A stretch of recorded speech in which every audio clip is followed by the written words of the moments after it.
ഇതാണ് ഒരു ജാതി തോട്ടം. ഇവിടെ നിറയെ പച്ചക്കറിയൊക്കെ മുറിക്കുന്നത്. അപ്പോൾ ഇതൊക്കെ നമ്മൾ ലൈക്ക് ചെയ്യണം, ഷെയർ ചെയ്യണം, സബ്സ്ക്രൈബ് ചെയ്യണം. ചെറുതായി പറയുന്നു, കുറച്ച് വലുതായി പറ.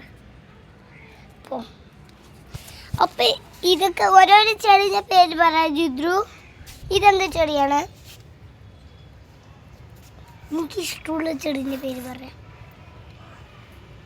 അത് കായ്കറിൻ്റെ എനിക്ക് ഇഷ്ടമുള്ള ഇത് പറയാം. ഇതെന്താണ് ജിദ്രു കായ്കറി? പറ. തക്കാളി. അപ്പം ഇത് പച്ചമുളകാണ് കേട്ടോ. പച്ചമുളകോ? ഇത് മൊത്തം പച്ചമുളകാണ്. പിന്നെ നമുക്ക് നെക്സ്റ്റ് തോട്ടത്തിന് പോവാം. ഇതും അതുപോലെ ആൽവേര, കത്താർ വാഴക്ക അതൊക്കെയാണ്. അതോടെ ഇവിടെ നിറയെ വള്ളങ്ങളും ഉണ്ടാവും. ഇതാണ് ഞങ്ങളുടെ ഒരു ഫുൾ പ്ലേ ഗ്രൗണ്ട്. ഇവിടെ ഞങ്ങളുടെ അമ്മമ്മ കിടക്കും. പിന്നെ ഇവിടെ ഇതൊക്കെ ഉണ്ടാവും. ആ ചന്ത ഇവിടെ. ഇപ്പം ഞാൻ ഫ്രണ്ട് എടുക്കാം.